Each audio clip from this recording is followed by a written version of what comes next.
Hello students, आज हम discuss करेंगे इलेक्ट्रोस्टैटिक्स में गॉस लॉ।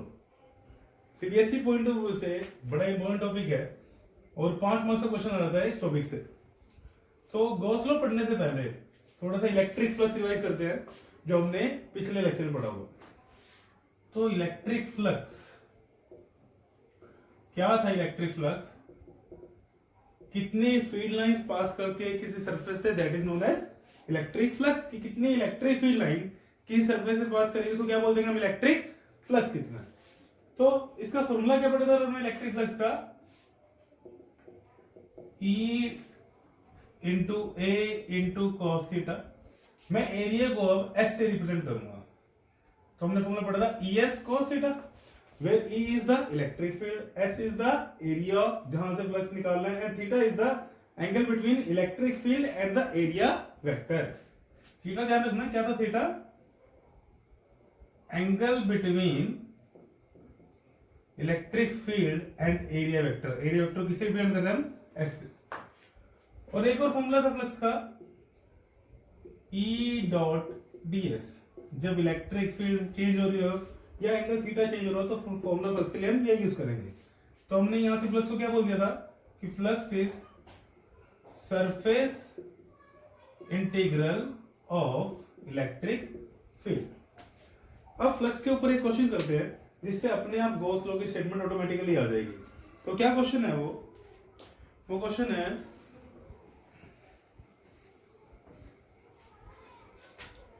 कि एक चार्ज है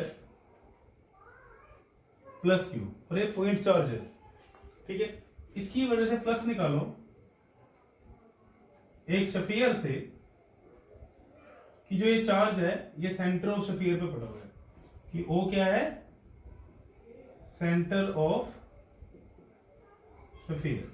तो मुझे फ्लक्स निकालना है इस चार्ज की वजह से इस स्फीयर से, जिसकी रेडियस कितनी है? सपोज इसकी रेडियस कितनी है? R। और ये प्लस क्यू है, एक पॉइंट चार्ज है। अब फ्लक्स क्या होता है? Number of field lines crossing a area. अब सरफेस कैसी है? Curve surface. कर्व सरफेस के लिए फ्लक्स का फॉर्मूला क्या होता है? फ्लक्स का फॉर्मूला होता है ई डॉट ds का इंटीग्रेशन। पढ़ा था हमने पिछले लेक्चर में। अब हम इस सरफेस को क्या करेंगे? छोटे छोटे एलिमेंट्स में डिवाइड करेंगे। उससे पहले हम क्या करते हैं? इस चार्ज की वजह से इलेक्ट्रिक फील्ड लाइन ड्रॉ कर लेते हैं। तो पॉजिटिव पॉइंट चार्ज की वजह से इलेक्ट्रिक फील्ड लाइन कैसे होती है? इलेक्ट्रिक फील्ड लाइन होती है रेडियली आउटवर्ड्स। ये हम पहले डिस्कस कर चुके हैं लेक्चर में। तो बना दो रेडियली आउटवर्ड्स।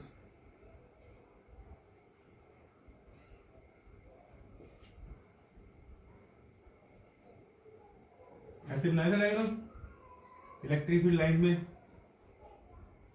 बड़ी सारी फील्ड लाइन पास कर रहे होगी। तो अब हमने निकाला, अब इस स्फीयर से फील्ड लाइन क्रॉस हो रही है तो मतलब इससे फ्लक्स जा रहा है, तो वही फ्लक्स निकालना है मैंने। तो हमने क्या किया था? इस स्फीयर को हम क्या करेंगे? छोटे छोटे एलिमेंट्स में डिवाइड कर लेंगे।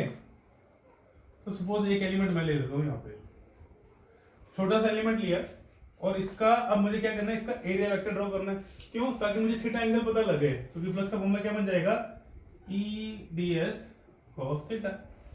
Theta angle is the angle between electric field and area vector. देखना है कितना एंगल आएगा। तो इस पॉइंट पे सपोज ये ए पॉइंट ले लिया मैंने, तो इस पॉइंट पे इलेक्ट्रिक फील्ड डायरेक्शन तो इस तरफ है ही। अब मुझे किसकी डायरेक्शन चाहिए? एरिया वेक्टर की। अब एरिया वेक्टर किधर होता है? Normally outwards. पढ़ा था ना कि for a close surface area vector is normally outwards. ये भी पिछले लेक्चर में डिस्कस किया था हमने। अब अगर ध्यान रखना, कर्व सरफेस हो उससे नॉर्मल वेक्टर बनाना हो तो मतलब नॉर्मल परपेंडिकुलर बनाना हो वहां से, तो वो जो परपेंडिकुलर हमेशा सेंटर से पास करेगा। तो अगर सेंटर से पास होना मतलब इसी लाइन के अलोंग एरिया वेक्टर आ जाएगा। तो ए पॉइंट पे इलेक्ट्रिक फील्ड और सरफेस एरिया वेक्टर में एंगल कितना आ गया? 0। क्यों? बिकॉज दोनों एक ही डायरेक्शन में। अब सपोज एक और पॉइंट ले लेते हैं, बी पॉइंट। इस पूरे सरफेस पे ऐसे ds एलिमेंट ले लेने हैं। सपोज मैंने यहाँ पे अगेन एक एलिमेंट ले लिया ds। अब इस पॉइंट पे पहले देखते हैं कि इलेक्ट्रिक फील्ड की वैल्यू E होगी या कुछ और होगी। तो मुझे इसको E1 लिखना पड़ेगा, इसको E2 लिखना पड़ेगा। तो electric field due two point charge का फॉर्मूला क्या होता है? KQ/R²। अब सारे जो एलिमेंट है वो कहाँ ले रहे हैं? सरफेस पे। मतलब सबका सेंटर से डिस्टेंस कितना है r, सेंटर से r सेम है, q सेम है, k सेम है, तो इलेक्ट्रिक फील्ड भी क्या होगी सेम। मतलब सरफेस पे किसी भी पॉइंट पे इलेक्ट्रिक फील्ड की वैल्यू ले लो तो वो क्या होगी सेम। तो सपोज इधर भी इलेक्ट्रिक फील्ड कितनी होगी E, क्योंकि दोनों पे वैल्यू इलेक्ट्रिक फील्ड की क्या है सेम। अब मुझे इस पे ds बनाना है तो वो भी सेंटर में से पास करेगा, मतलब इधर ही होगा। अब मुझे इधर अगर मैं सपोज ये C पॉइंट ले लूं तो इस पे भी इलेक्ट्रिक फील्ड कितनी होगी E, क्योंकि वैल्यू सेम है, और ds भी किस तरफ होगा इसी तरफ, तो एंगल कितना आ गया 0 सब। तो ये हर पॉइंट के लिए कितने मर्जी पॉइंट ले लो, इलेक्ट्रिक फील्ड और ds में एंगल E वेक्टर में और ds वेक्टर में एंगल कितना आएगा 0। तो मैं इसको लिख देता हूं यहाँ पे कि angle between E and ds vector is 0 for complete surface. तो वैल्यू पुट कर देते हैं, तो फाई इज इक्वल टू क्या बनेगा E ds cos 0 बनेगा। अब तो फ्लक्स कितना आ जाएगा, cos 0 की वैल्यू कितनी होती है 1, तो flux is equal to E ds। अब क्या E की वैल्यू देखो कांस्टेंट थी, ये E कांस्टेंट है ना, हाँ हर पॉइंट पे E की वैल्यू क्या थी सेम, पहले डिस्कस कर चुके हैं। तो E इंटीग्रेशन के बाहर आ जाएगा और इंटीग्रेशन किसका ds का। अब ds क्या है, छोटे छोटे एलिमेंट्स मिला के पूरी सरफेस में कितने एलिमेंट्स हो गए इनफाइनाइट, और अगर मैं सब एलिमेंट्स को ऐड करूं तो क्या आएगा, इस स्फीयर का क्या आएगा सरफेस एरिया। तो मतलब जो इंटीग्रेशन ऑफ ds है वो क्या बनेगा, वो बनेगा सरफेस एरिया ऑफ स्फीयर। कितना होता है surface area of sphere 4 pi r square. इसका मतलब इंटीग्रेशन ऑफ ds की वैल्यू कितनी आ जाएगी 4 pi r square, where r is radius of sphere. तो फ्लक्स का फॉर्मूला क्या आ गया E इंटू, मैं फाई का सिंबल बार बार गलत बनाता हूं बट ऐसे बनाना तुमने फाई का सिंबल, तो E into 4 pi r square. Electric field का फॉर्मूला क्या है KQ by r square into में 4 पाई r स्क्वायर।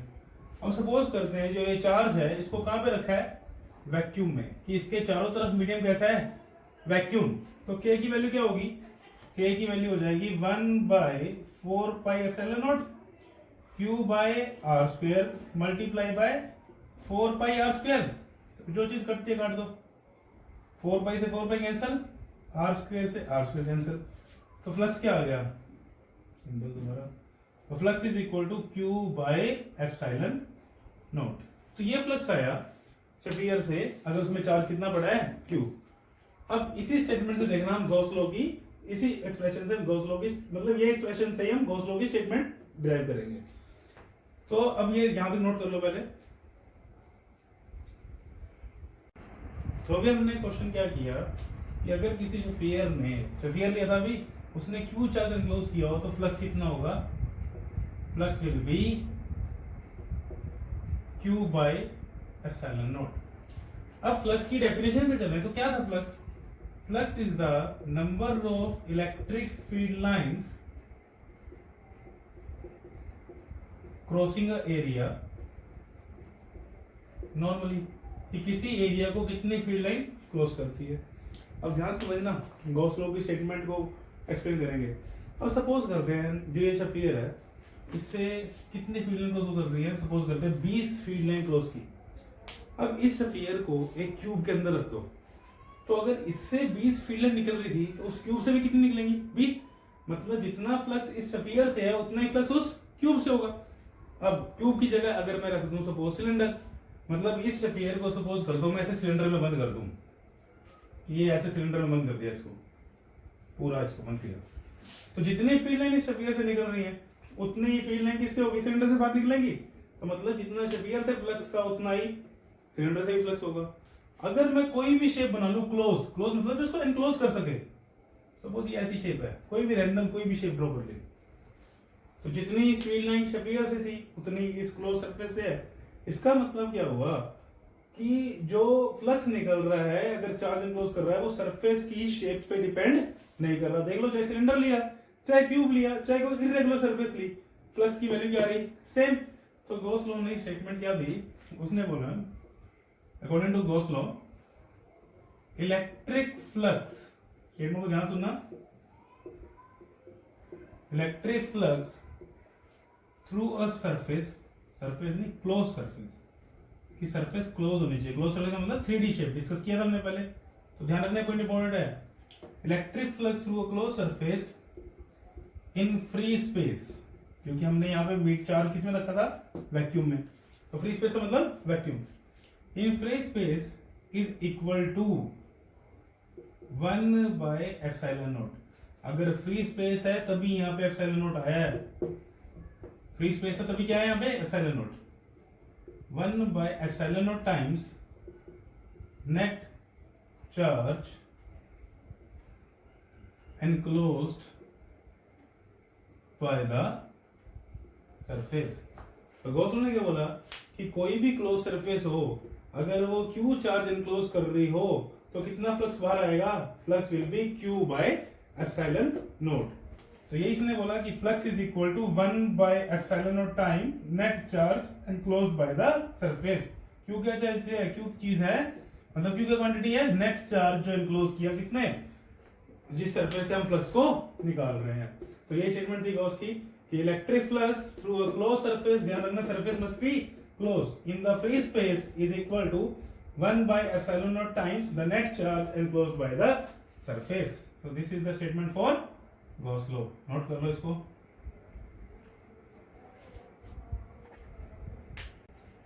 अब गॉस लॉ में हम बार बार बात करेंगे गॉसियन सरफेस की। गॉसियन सरफेस, तो इसकी डेफिनेशन क्या है, a surface on which Gauss law is applied is known as Gaussian surface। कि किसी भी सरफेस पे जिसपे हम गॉस लॉ को अप्लाई करेंगे उस सरफेस को क्या बोलेंगे हम, कि वो सरफेस कैसी है, it is a Gaussian surface. जैसे जब हमने प्लस क्यू चार्ज लिया था उसके अराउंड हमने क्या लगाया था, बनाया था स्फीयर। तो अगर हम इस स्फीयर के ऊपर गॉस लॉ अप्लाई करेंगे तो इस सरफेस को क्या बोल देंगे कि it is a Gaussian surface. की कैसी सरफेस, इस सरफेस को क्या बोलेंगे, गॉसियन सरफेस। अगर इसकी जगह किसी और सरफेस अप्लाई कर देंगे तो उस सरफेस को भी क्या बोलते हैं हम, गॉसियन सरफेस। क्लियर हुआ, गॉसियन सरफेस क्या होता है कि any surface on which Gauss law is applied is known as Gaussian surface. अब कुछ पॉइंट है, important point for conceptual question. तो पहला point, if no charge is enclosed by Gaussian surface, कि Gaussian surface के अंदर कोई भी चार्ज ना हो तो फ्लक्स कितना हो जाएगा। फ्लक्स का फॉर्मूला क्या था, फ्लक्स का फॉर्मूला होता है Q/ε0 where Q is charge enclosed by the Gaussian surface। अगर कोई भी चार्ज नहीं है तो Q की वैल्यू कितनी हो जाएगी, 0, तो फ्लक्स भी कितना हो जाएगा, 0। इसका मतलब कि अगर गॉसियन सरफेस के अंदर कोई भी चार्ज नहीं है तो उसे फ्लक्स लिंक भी कितना होगा, 0। नोट कर लो इसको। अब next important point, if net charge enclosed by Gaussian surface is 0। इससे पहली प्रॉपर्टी हमने बोला था कि जो Gaussian सरफेस है उसके अंदर कोई भी चार्ज नहीं है, बट इसमें क्या है कि नेट चार्ज 0 है। मतलब चार्ज तो है बट सब चार्जों को ऐड करें तो उनका सम 0 है। जैसे एग्जांपल समझते हैं, फॉर एग्जांपल ये कोई बॉडी है, अच्छा ये सरफेस क्लोज सरफेस है क्योंकि गॉस लॉ जो है वो क्लोज सरफेस के ऊपर लगता है। क्लोज सरफेस का मतलब बार बार बता चुका हूं, इट इज 3D शेप। तो अब सपोज किया कि यहाँ पे चार्ज है +2 कूलम, यहाँ पे चार्ज है -1 कूलम, +1 कूलम ले लेते हैं, और यहाँ पे -3 कूलम। तो तीनों का सम करें तो कितना आएगा, 0। देखो 2 + 1 3 -3 = 0, मतलब Q नेट कितना हो गया, 0। तो वही बोला कि if net charge enclosed by the Gaussian surface is 0, तो चार्ज तो है बट सबका सम करेंगे तो क्या आंसर आएगा, 0। तो according to Gauss law flux का फॉर्मूला क्या होता है, Q/ε0 तो Q by epsilon nought Q कितना है 0, तो फ्लक्स भी कितना हो जाएगा 0। तो क्या पता लगा कि अगर एक गॉसियन सरफेस में charge enclose net charge enclose 0 है तो फ्लक्स भी कितना होगा 0। जैसे इसके प्रॉपर्टी के ऊपर इस इंपॉर्टेंट पॉइंट के ऊपर एक सीबीएसई में क्वेश्चन है। क्या क्वेश्चन है कि a Gaussian surface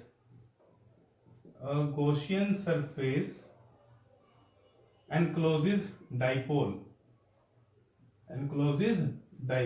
what is the flux through the Gaussian surface। अब डाइपोल आ जाए, सपोज ये सरफेस है, अगर डाइपोल आ जाए तो मतलब प्लस क्यू और माइनस क्यू, क्योंकि dipole is equal and opposite charge. तो नेट चार्ज कितना हो गया 0, तो फ्लक्स भी कितना हो गया 0। तो क्या पता लगा, पहली प्रॉपर्टी में पता लगा अगर गॉसियन सरफेस में कोई चार्ज नहीं है तो फ्लक्स कितना 0। नेक्स्ट प्रॉपर्टी में क्या पता लगा, अगर नेट चार्ज 0 है तो भी फ्लक्स कितना होगा 0। अब next point, electric flux through a close surface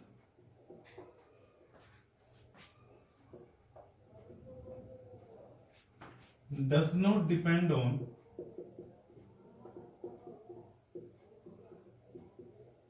charge outside the surface। इसका मतलब क्या है कि जो किसी सरफेस से फ्लक्स लेना है, जैसे फॉर एग्जांपल ये फ्लक्स, ये एक सरफेस ले ली, यहाँ पे चार्ज पड़ा है Q1, यहाँ पे चार्ज पड़ा है Q2, Q3, बाहर बड़े सारे चार्ज है बट अंदर कितना है Q1। तो इस फ्लक्स का formula, flux through this surface S का फॉर्मूला होगा Q1 बाय एप्सिलॉन नॉट।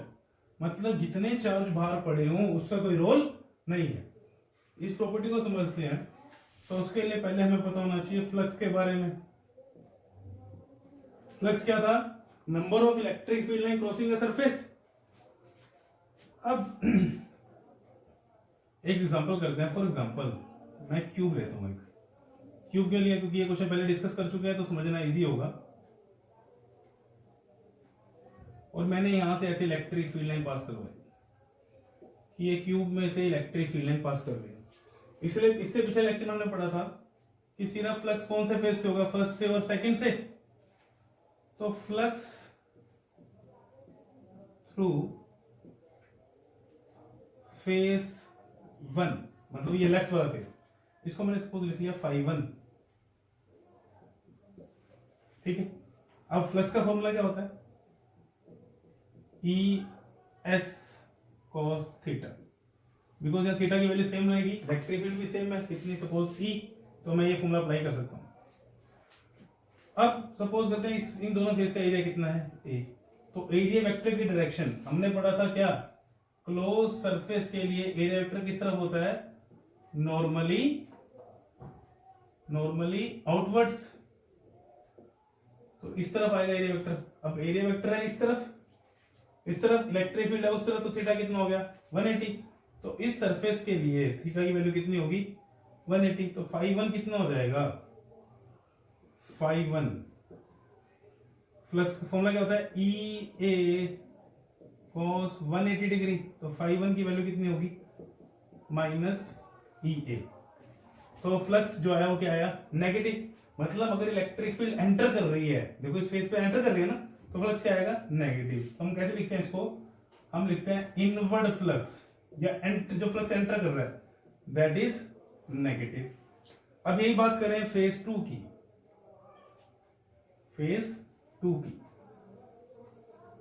तो अब इस फेज 2 के लिए एरिया वेक्टर किधर होगा, नॉर्मली आउटवर्ड, मतलब उस तरफ। अच्छा, एरिया को ए से या एस से किसी से भी रिप्रेजेंट कर सकते हैं। अब इस तरफ है, इलेक्ट्रिक फील्ड भी किधर है, इधर, तो एंगल कितना हो गया 0। तो इसको फ्लक्स को मैं ले लिया φ2 और इसके लिए थीटा कितना हो गया 0। तो फ्लक्स निकालने अगर φ2, तो that will be EA cos 0। तो क्या आया EA, तो फ्लक्स पॉजिटिव आया ना, क्या आया फ्लक्स पॉजिटिव। और ये इलेक्ट्रिक फील्ड क्या कर रही है, इस फेज से देखो लीव कर रही है ना, तो इसको बोलते हैं आउटवर्ड फ्लक्स, क्या होगा पॉजिटिव। तो ध्यान रखना कि जब भी फ्लक्स इनवर्ड होगा, मतलब किसी सरफेस के अंदर एंटर कर रहा होगा, तो फ्लक्स कैसा होगा नेगेटिव, और जब भी किसी सरफेस से फ्लक्स लीव कर रहा होगा तो कैसा होगा, पॉजिटिव। तो हम बोलेंगे inward flux we take as negative and outward flux we take as positive through a close surface. अब इस प्रॉपर्टी के ऊपर आते हैं कि जो चार्ज बाहर आने पे डिपेंड क्यों नहीं करता, तो इसको नोट कर लो पहले।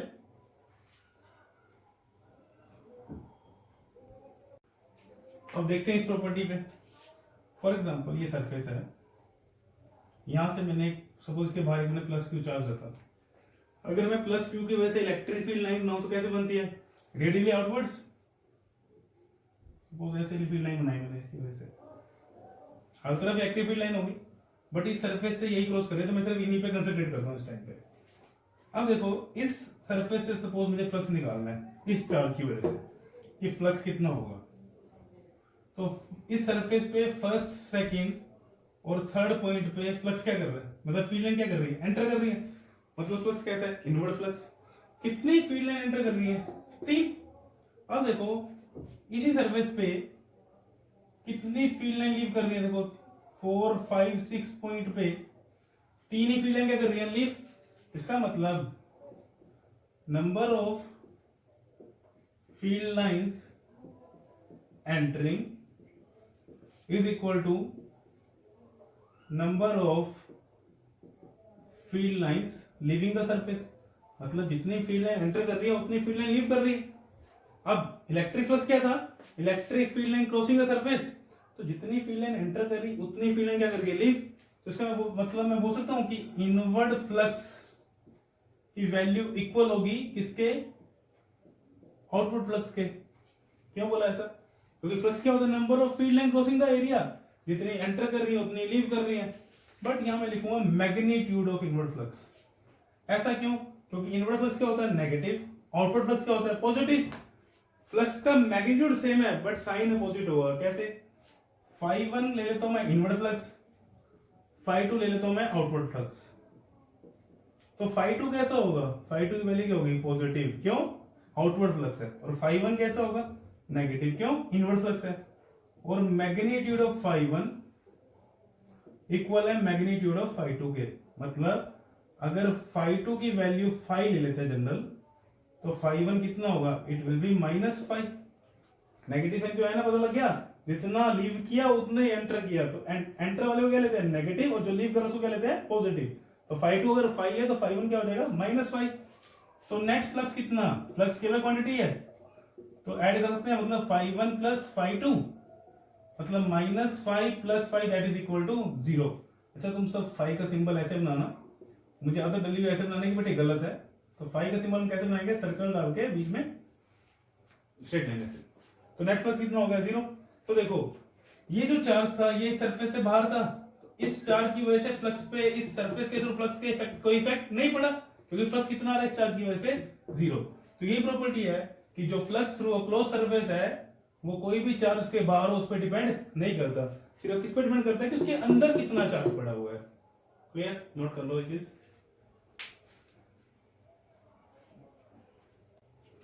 Next important point, electric flux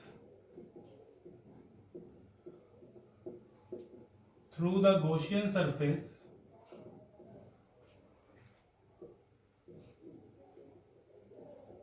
does not depend on size and shape of surface। ध्यान रखना, इसके ऊपर बड़े सारे कंसेप्चुअल क्वेश्चन ऐसे बेसिक में कि इलेक्ट्रिक फ्लक्स जो गॉसियन सरफेस पे है वो उसके साइज पे और शेप पे डिपेंड नहीं करता। सबसे पहले वाला जो एग्जांपल किया था वहीं पे चलते हैं कि फॉर एग्जांपल ये चार्ज पड़ा है +q, हमने क्या किया था, एक स्फीयर लिया था ना, कितनी रेडियस का, r रेडियस का, और इससे फ्लक्स कितना आया था, फ्लक्स आया था q/ε0। अब अगर इसकी जगह क्यूब होता, हमने पहले भी डिस्कस किया था, क्यूब हो, सिलेंडर हो, कोई भी शेप क्यों ना हो, इरेगुलर शेप भी लेके देखी थी तो भी फ्लक्स क्या आ रहा था, सेम। तो पहला पॉइंट तो समझ आ गया कि इलेक्ट्रिक फ्लक्स शेप पे डिपेंड नहीं करता, कि कोई भी शेप हो फ्लक्स की वैल्यू क्या रहेगी, सेम। अब सेकंड बात करते हैं साइज की। अब इसमें बच्चे क्या कंसेप्ट लगाते हैं कि फाई का फॉर्मूला लगा लेते हैं, वो E.ds का इंटीग्रेशन, E.ds का इंटीग्रेशन। तो वो सोचते हैं कि अगर साइज बढ़ गया तो एरिया बढ़ जाएगा, मतलब ds की वैल्यू क्या हो जाएगी ज्यादा जब इसका इंटीग्रेशन करेंगे, या सिंपल फॉर्मूला लिख लो phi is equal to ES cos theta. तो बच्चे सोचते हैं कि सरफेस एरिया बढ़ गया तो फ्लक्स भी क्या हो जाएगा, बढ़ जाएगा, बट ऐसा नहीं है। क्यों नहीं है देखते हैं। फॉर एग्जाम्पल यहां से फील्ड लाइन पास कर रही है 5, फॉर एग्जाम्पल या 6 ले लेते हैं कि 1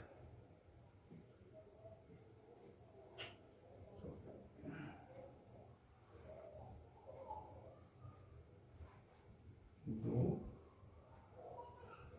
सिमेट्री के लिए 8 ले लेते हैं फील्ड लाइन, सपोज कि इस R रेडियस का जो स्फीयर है इससे 8 फील्ड लाइन पास हो रही है, कितनी 8, और फ्लक्स भी क्या होता है number of field line crossing the surface. अब अगर मैं इससे डबल साइज का भी स्फीयर ले लूं, फॉर एग्जांपल जिसकी रेडियस कितनी हो जाए 2R, कि पहले की रेडियस कितनी थी R, अब रेडियस कितनी होगी 2R, तो 8 फील्ड लाइन छोटे वाले से पास हो रही तो बड़े वाले से भी कितनी पास होगी 8, तो फ्लक्स क्या रहा सेम। मतलब गॉसियन सरफेस की शेप का और साइज का फ्लक्स पे कोई इफेक्ट नहीं होता। सीबीएसई बड़ी बार क्वेश्चन आया कि एक चार्ज पड़ा है सेंटर ऑफ स्फीयर में, उसकी रेडियस डबल कर दो तो फ्लक्स पे क्या इफेक्ट पड़ेगा, फ्लक्स क्या रहेगा same, because flux does not depend on size and shape of the surface. Next point, if no net flux passes through a surface, कि सरफेस से कोई भी फ्लक्स पास नहीं कर रहा,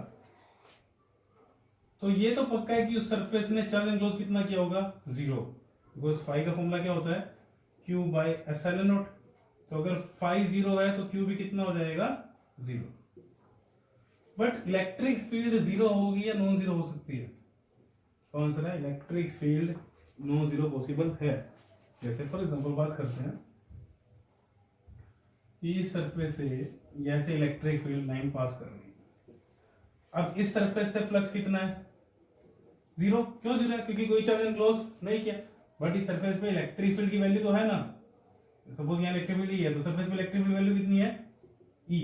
तो क्या पॉइंट पता लगा कि अगर सरफेस से कोई भी फ्लक्स पास नहीं कर रहा तो चार्ज 0 होगा उस सरफेस के अंदर। क्यों क्या है charge enclosed by the surface, कि उस सरफेस के अंदर नेट चार्ज तो कितना होगा 0, बट इलेक्ट्रिक फील्ड 0 उस सरफेस के थ्रू ये पॉसिबल, इट मे और मे नॉट बी, मतलब इलेक्ट्रिक फील्ड 0 हो भी सकती है और नहीं भी। तो क्या हुआ इंपॉर्टेंट पॉइंट ध्यान रखना कि अगर किसी सरफेस से फ्लक्स पास नहीं किया तो charge enclosed by that surface is 0, but electric field may be non 0। Next point, a charge outside the Gaussian surface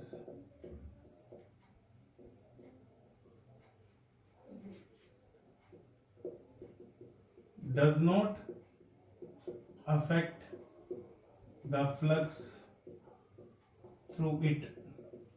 पढ़ चुके हैं कि कोई चार्ज गॉसियन सरफेस के बाहर हो तो उसका फ्लक्स के ऊपर कोई फर्क नहीं पड़ता, but it affects the electric field, electric field को इफेक्ट करता है। कि फॉर एग्जांपल कि ये सरफेस बनाई, सपोज यहाँ पे चार्ज है Q1 और उसके बाहर सपोज चार्ज पड़ा है Q2, यहाँ बाहर जितने मर्जी चार्ज क्यों ना हो, जितने मर्जी चार्ज ले सकते हैं, सपोज Q3 और ले लिया मैंने, तो इस सरफेस से जो फ्लक्स पास होगा that is φ1 is equal to Q1 by epsilon naught according to Gauss law। अब इन दोनों चार्ज का इस सरफेस से फ्लक्स में कोई इफेक्ट नहीं होगा, प्रूव कर चुके पहले। बट जो इलेक्ट्रिक फील्ड होगी वो Q1 की वजह से भी होगी, Q2 की वजह से भी होगी और Q3 की वजह से भी होगी। It means electric field is due to all the charges present inside and outside the Gaussian surface। कि जब फ्लक्स की बात करेंगे तो सिर्फ किस पे डिपेंड करेगा, जो चार्ज गॉसियन सरफेस के अंदर एनक्लोज है। और बात करेंगे अगर इलेक्ट्रिक फील्ड की तो वो किसकी वजह से होगी, जो चार्ज अंदर है उसकी वजह से भी, और जो चार्ज है वो बाहर उनकी तरफ से, मतलब Q1 की वजह से भी होगी, Q2 की वजह से भी होगी और Q3 की वजह से भी होगी। अब दोबारा आते हैं गॉस लॉ की स्टेटमेंट के ऊपर। तो क्या स्टेटमेंट थी इसकी, flux through a close surface in free space is equal to 1 by epsilon naught times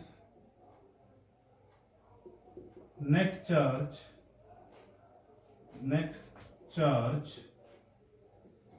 enclosed by it, तो सरफेस ने जितना नेट चार्ज इनक्लोज किया है उसका 1 by epsilon naught टाइम्स, मतलब phi is equal to q by epsilon naught। ठीक है, अब हमने फ्लक्स का फॉर्मूला इससे पिछले लेक्चर में क्या पढ़ा था, integration of E dot ds, और फ्लक्स को हमने क्या बोला था, flux is the surface integral of electric field. अब यहां पे सरफेस क्लोज है, तो सरफेस इंटीग्रल करना हो फॉर अ क्लोज सरफेस तो हम इंटीग्रेशन के ऊपर ऐसे सर्कल ड्रॉ कर देते हैं, तो it represent surface integral over a close surface. तो मैं यहां पे कैसे लिख सकता हूं इसको, phi is equal to integration of, पता लग गया ना सर्कल क्यों है, because it is surface integral for a close surface. जो ये सर्कल है इसका मतलब सरफेस कैसी है, close, is equal to Q by epsilon not. तो it is the mathematical form of Gauss law. अब गॉस लॉ की एप्लीकेशन जब हम पढ़ेंगे तो हम अलग अलग चार्ज डिस्ट्रीब्यूशन की वजह से क्या निकालेंगे, इलेक्ट्रिक फील्ड। तो गॉस लॉ तुम देखोगे बड़ा ही हेल्पफुल है, बड़ी कॉम्प्लेक्स सिचुएशन को इजी फॉर्म में चेंज कर देगा। तो इसकी जब एप्लीकेशन करेंगे तब देखेंगे इसके बारे में, बट अभी हम इस फॉर्मूले के अकॉर्डिंग कुछ इंपॉर्टेंट पॉइंट्स पढ़ते हैं। तो डिस्कस करते हैं कुछ पॉइंट्स, अब कुछ पॉइंट डिस्कस करते हैं। वो पॉइंट्स है किसके रिगार्डिंग, गॉसियन सरफेस के रिगार्डिंग। गॉसियन सरफेस क्या होती है, इस सरफेस के ऊपर हम गॉस लॉ को अप्लाई करते हैं, that surface is known as Gaussian surface. तो कुछ गॉसियन सरफेस, अब जरूरी नहीं है कि गॉसियन सरफेस हमेशा गिवन हो, कई बार हमें इमेजिन करना पड़ता है। तो it is an hypothetical surface or imaginary surface on which Gauss law is applied. जब हम इसकी एप्लीकेशन करेंगे तब समझ जाओगे इमेजिनरी सरफेस कैसे है। अब इस सरफेस के बारे में कुछ पॉइंट डिस्कस करते हैं कि जब भी इस सरफेस को इमेजिन करना है तो कुछ पॉइंट हमेशा ध्यान रखने हैं। पहला point, Gaussian surface does not pass through charge, कि जहां पर चार्ज पड़ा है गॉसियन सरफेस उससे पास नहीं करनी चाहिए। कि फॉर एग्जांपल यहां चार्ज पड़ा है प्लस क्यू, तो गॉसियन सरफेस कभी ऐसे मत लेना कि गॉसियन सरफेस से पास नहीं करनी चाहिए। फिर second point, Gaussian surface must B symmetric about the charge. पहले इन सारे पॉइंट को नोट कर लो, फिर हम डिस्कस करेंगे कि इन पॉइंट की इंपॉर्टेंस क्या है। नेक्स्ट पॉइंट, गॉसियन सरफेस को ऐसे सिलेक्ट करना है कि value of electric field must be same, या I can say constant at every point on the surface। और नेक्स्ट पॉइंट, गॉसियन सरफेस ऐसे इमेजिन करनी है कि angle between electric field and area vector must be same या constant, और उसको हम वैल्यू दे सकते हैं 0 डिग्री या 90 डिग्री। पहले नोट कर लो फिर समझा दो इन पॉइंट को कि ये पॉइंट्स क्यों होने चाहिए। पहला पॉइंट क्या है कि गॉसियन सरफेस किसी चार्ज को पास नहीं करनी चाहिए कि जिस चार्ज से हम फ्लक्स निकाल रहे हैं। सेकंड पॉइंट, इस चार्ज के अबाउट क्या होनी चाहिए, सिमेट्रिक। थर्ड पॉइंट कि value of electric field must be same और constant at every point on the surface. Next point, angle between electric field and the surface vector area vector must be same at every point on the surface, कि हर point पे angle क्या होना चाहिए, same. वो 0 भी हो सकता है, वो 90 हो सकता है। जब एप्लीकेशन करेंगे तो पता लग जाएगा 0 90 कैसे हो रहा है, बट अभी इन पॉइंट्स को नोट करो।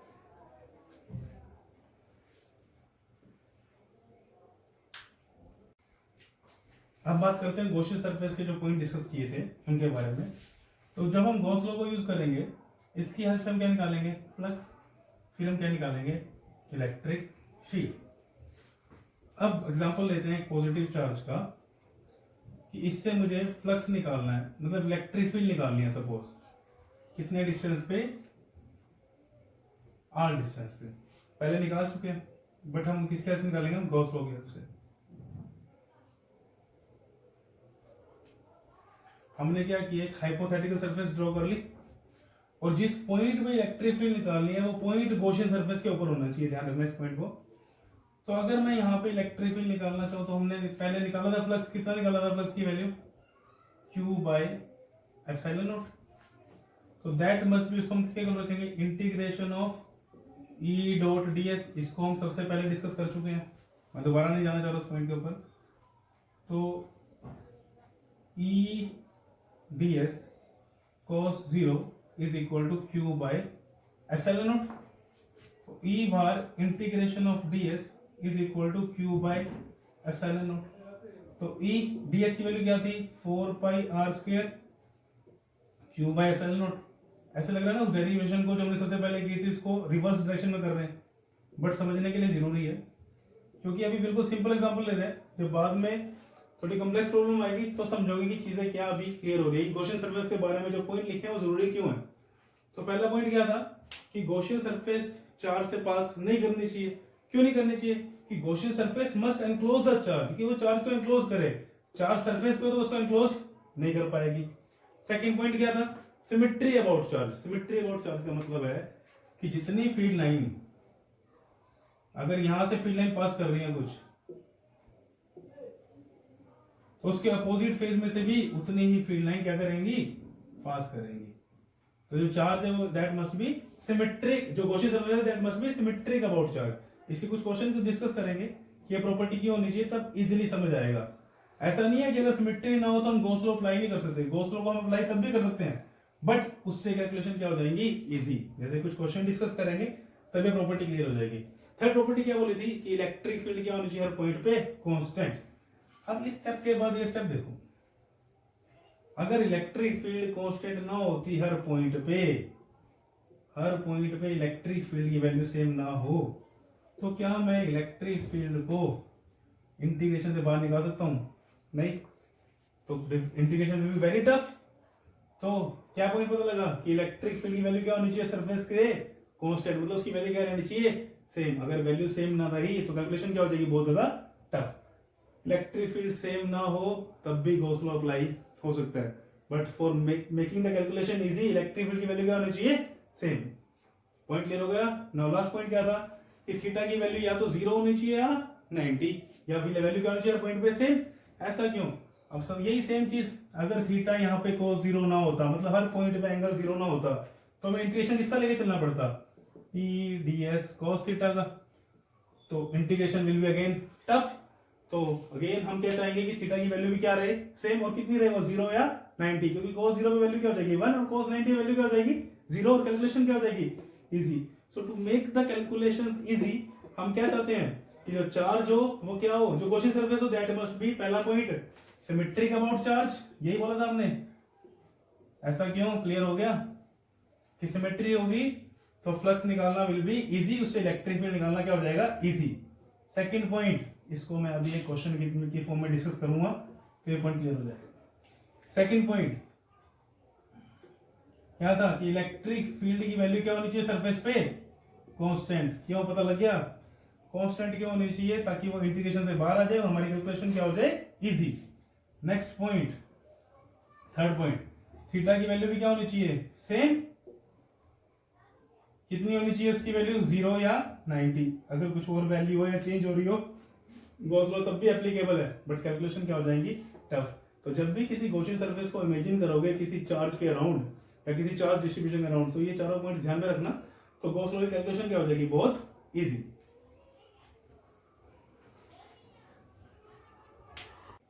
अब बात करते हैं कौन सी प्रॉपर्टी की, सिमेट्रिक वाली, जो हमने पॉइंट डिस्कस किया था कि Gaussian surface must B symmetric about charge. जैसे एनसीईआरटी का क्वेश्चन है कि एक स्क्वायर प्लेट है, की साइड ए है उससे चार्ज पड़ा है कितने डिस्टेंस पे, a/2 डिस्टेंस पे कितना चार्ज पड़ा है +q, और बोला यहां से क्या निकालो, फ्लक्स निकालो। क्या निकालो, फ्लक्स। तो अगर हम सिंपल फ्लक्स का फॉर्मूला लगाएं, कौन सा, E/ds cos थीटा का इंटीग्रेशन, तो बहुत टफ हो जाएगा। देखो कैसे, पॉजिटिव चार्ज है ना, तो इलेक्ट्रिक फील्ड कैसे होगी, रेडियली आउटवर्ड होगी, और एरिया वेक्टर तो किधर होता है, परपेंडिकुलर, तो इधर आया, इधर आया, इधर आया, तो हर बार थीटा की वैल्यू क्या होगी, चेंज होगी, तो इंटीग्रेशन हम इजीली नहीं कर पाएंगे। तो हम इसमें इसको कैसे निकालेंगे फ्लक्स, गॉस लॉ के हेल्प से। तो पॉइंट क्या था कि जो सरफेस है, गॉसियन सरफेस लेंगे, that must be symmetric about charge. इसके साथ एक एनसीईआरटी क्वेश्चन कवर हो जाएगा। गॉसियन सरफेस हम ड्रॉ करते हैं, इसके अराउंड हम गॉसियन सरफेस बनाते हैं क्यूब, कितनी साइड का क्यूब ले लेते हैं हम। इस चार्ज को थोड़ा सा यहाँ पे a/2 दिखाना है, तो अब लग रहा है कि a/2 है, तो एक क्यूब बनाते हैं।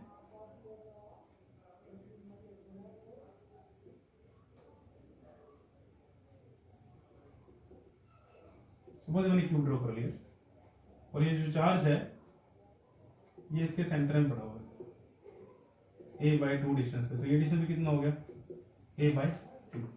सिमेट्री हो गई चार्ज के अबाउट, कि हर जगह किसी भी तरफ देख लो कि गॉसियन सरफेस की सिमेट्री क्या है, सेम। अब इससे फ्लक्स कैसे होगा, इससे फील्ड कैसे बाहर निकलेंगे, ऐसे।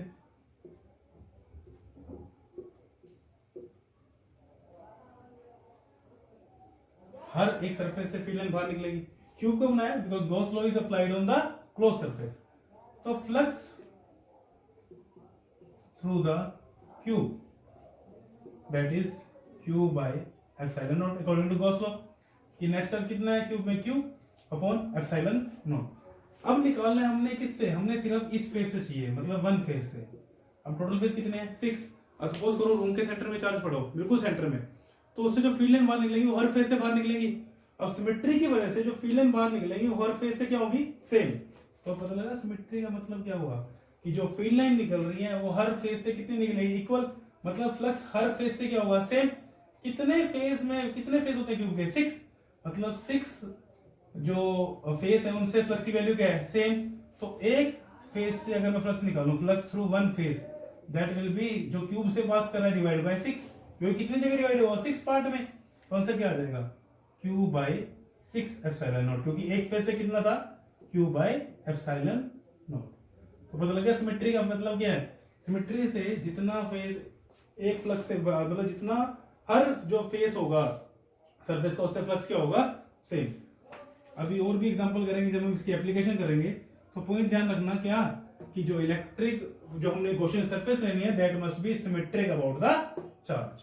तो आई होप सारे पॉइंट क्लियर हो गए होंगे। क्या कौन कौन से पॉइंट थे, symmetric about the charge, does not pass through the charge, कि गॉसियन सरफेस को चार्ज से पास नहीं करवाना। नेक्स्ट पॉइंट क्या था, कि E मस्ट बी कांस्टेंट, कि इलेक्ट्रिक फील्ड की वैल्यू सरफेस क्या रहनी चाहिए, constant. Last point, theta must be constant, कि एंगल है जो इलेक्ट्रिक फील्ड में और area vector at the surface, that must be have a constant value. और ये सारे पॉइंट्स ना भी हो तो गॉस लॉ को हम अप्लाई कर सकते हैं, बट कैलकुलेशन क्या हो जाएंगे, टफ। तो इन चारों, कोई भी गॉसियन सरफेस जब इमेजिन करनी है तो इन चारों पॉइंट को ध्यान रखना है। अब कुछ एग्जांपल करते हैं कि गॉसियन सरफेस की शेप कैसी होनी चाहिए, जो हमारी अगले लेक्चर में यूज होगी एप्लीकेशन में गॉस लॉ की। तो पहला, अगर पॉइंट चार्ज हो या चार्ज ऑन अ स्फीयर हो, तो हम गॉसियन सरफेस की जो शेप है वो कैसे प्रेफर करेंगे, स्फेरिकल। ऐसा क्यों, डिस्कस कर लेते हैं। फॉर एग्जांपल यहां पे +q चार्ज पड़ा है, मैंने कैसी शेप ली, स्फेरिकल। इसको डिस्कस कर चुके हैं हम। इस केस में हर पॉइंट से डिस्टेंस क्या है, सेम। तो इलेक्ट्रिक फील्ड सरफेस पे क्या हो जाएगी, कांस्टेंट। तो हमने पॉइंट पढ़े थे, ये पॉइंट हो गया। सिमिलरली थीटा की वैल्यू भी कितनी आई थी, 0, ये भी क्या है, कांस्टेंट, और सिमेट्रिक अबाउट चार्ज है, तो इजी होगी कैलकुलेशन। अब बात करते हैं, सपोज इसको मैंने इनक्लोज कर दिया क्यूब में, क्या कर दिया, क्यूब में इनक्लोज कर दिया।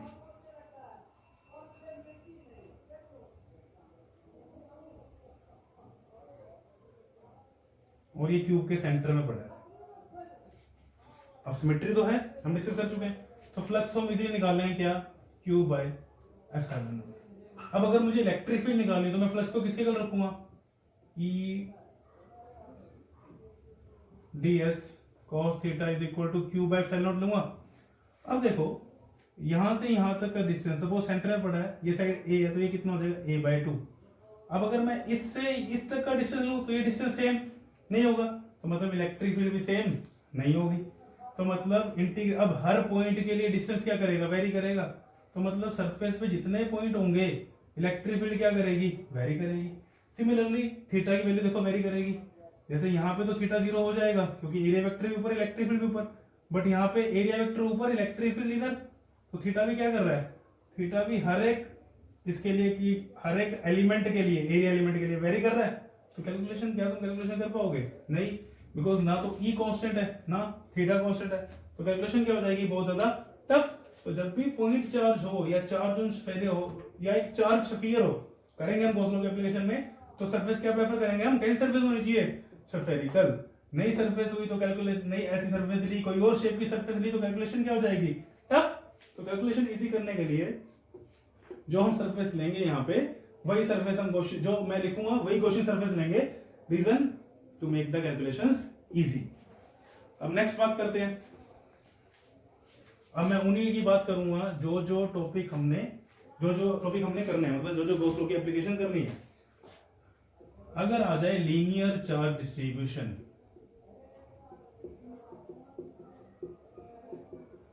मतलब चार्ज ऑन अ वायर, यही सिर्फ एक ही केस है, चार्ज ऑन अ वायर, कि किसी वायर पे चार्ज हो, तो गॉसियन सरफेस की शेप क्या लेंगे हम, सिलेंड्रिकल। उसी लेंगे सिलेंड्रिकल। इसको तभी समझाऊंगा जब हम टॉपिक डिस्कस करेंगे, अदरवाइज लेंथी टॉपिक हो जाएगा आज का, कि सिलेंड्रिकल ही क्यों ले रहे हैं। नेक्स्ट, अगर हो charge plane sheet, charge plane sheet, तो हम कैसी शेप लेंगे, हम भी तब भी कौन सी शेप लेंगे, सिलेंड्रिकल। और ऐसे लेंगे कि फेसेस ऑफ सिलेंडर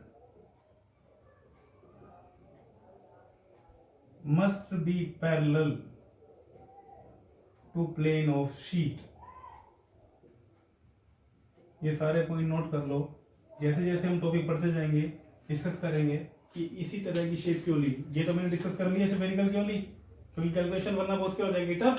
सिलेंड्रिकल, और ये भी सिलेंड्रिकल क्यों ली, ये जब हम ये टॉपिक्स करेंगे तब डिस्कस करेंगे, कि देखेंगे कि कैलकुलेशन इस सिलेंड्रिकल ले रहे तो कितनी इजी है, और सिलेंड्रिकल की जगह अगर कोई और शेप ले तो कितनी टफ हो जाएगी।